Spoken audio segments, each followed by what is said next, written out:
What's up, idiots? I just talked about sensitivity for 20 minutes and realized it wasn't recording. I really am coming back to the old me, you know, just making a whole guide and then not actually recording any of it. So we're going to talk about sensitivity. I'm going to talk about mouse stutters, specifically on the G Pro series, and how you can actually fix those at the end of the video. But right now I'm going to talk about sensitivity. First thing with sensitivity is there is never going to be a perfect sensitivity that everyone can play on and will just automatically become better. Don't copy a pro sensitivity.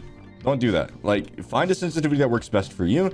Don't follow a pro sensitivity because they're going to be a different type of player than you. They'll have played a lot longer than you, and they know their personal best sensitivity. Every professional plays on a different sensitivity, and there's a reason for that. It's because every person aims differently, has different mouse hand positions, whether that be arm or wrist aiming, and every person has different play styles and how they want to play.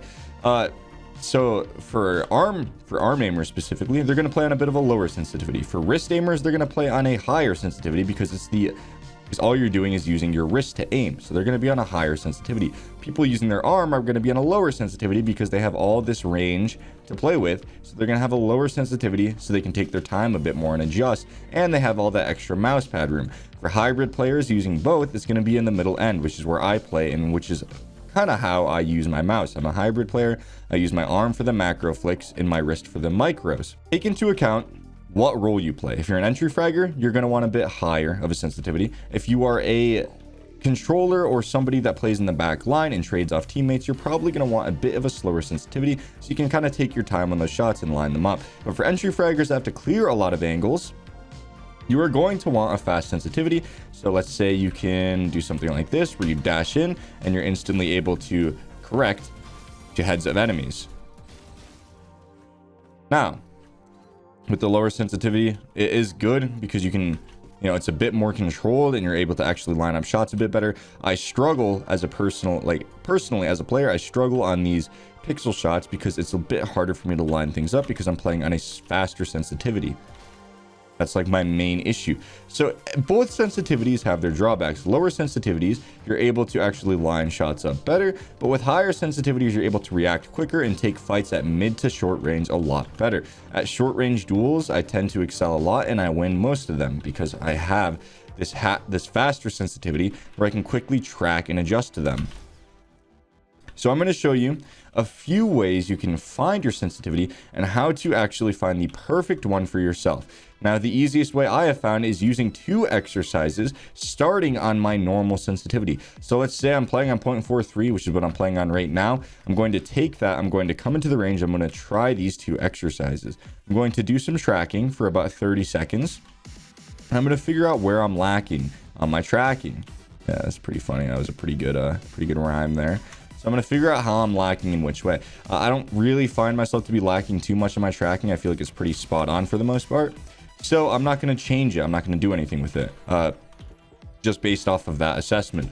If you are lagging behind them, right? Like let's say you are not able to keep up with the head of the opponent, then you're going to want to raise it just a tad. If you are struggling to keep it on the opponent's head, right? Like it doesn't have to be perfect. It's never going to be perfect. But if you're really struggling and you notice that your crosshair is like going back and forth a lot when you're tracking the head, you're going to want to lower your sensitivity. That means your sensitivity is just a bit too fast for you, right? So it's just all you're doing is doing these exercises and it's giving you indicators of where you need to be sensitivity wise and how you're actually aiming. So flicks, right? Pretty easy shots to hit, right? What you do with the flicks is you do, I don't know, about 20 or 30 of them. And after you take the shot, right, stop your crosshair and see exactly where you land, right? If I were to land like this and I were to do this consistently, same principle, it's a bit too fast. I'm overshooting my targets when I hit my flicks. I'm overshooting almost every single time, right? That means I'm going to lower my sensitivity. If I am not making it to the mark and I'm landing like right here, and I have an issue with my sensitivity, I need to raise it. If I am flicking perfectly almost every single time, then you're in a pretty good spot for the most part. I'm generally able to do that. I'm very comfortable with my personal sensitivity. I see no reason for me to change it myself because I don't really have any issues with my sensitivity. But if you are having the issue where you feel like your sensitivity is too low or too fast or you want to raise it, Just come into the range, do these exercises first, take into account what type of playstyle you are, and then change it accordingly. Take into account if you're a wrist or you're an arm aimer, and go based off of that. All sensitivity is, and the only way to actually get the perfect sensitivity is to just find what works best for you. There is no answer to the perfect sensitivity. I hate when people say that they found the best sensitivity in the game, because it's different for every single person. So just listen to that, and then we will also get into mouse stuttering. And if you're having an issue with mouse stuttering with the G Pro Superlight or the G Pro, this is where I'm going to come in and show you some ways you can fix it. I can't really make an example of it. Actually, hold on. Let me quickly make an example of it for you. So I can't really replicate it. I don't really know why. I tried replicating it for you guys, but it wouldn't work. And I'm going to basically show you guys how to fix it, because it's really annoying. And if you have mouse stutters, this is one of the best ways to fix it for these mice. Personally, this worked for me, and I searched online for everything, and this was the only thing that worked for me. So you want to go to your video settings, and you want to go to your max settings. You want to obviously uncap your FPS, turn off VSync, right? So just tick all of these to off for the most part. Turn on your turn your VSync off, and then go into your Logitech G Hub. From the G Hub, you want to set your polling rate to 250. Any less than that and the game lags. If you put it down to 100, the game lags noticeably, and frames start to blur together, and it looks really bad. If you put it above 250, I've noticed that's when the stuttering usually starts. So just kind of play around with that, see if that works. If it doesn't, I'm sorry, but that should fix stuttering for my G Pro and my regular Superlight users.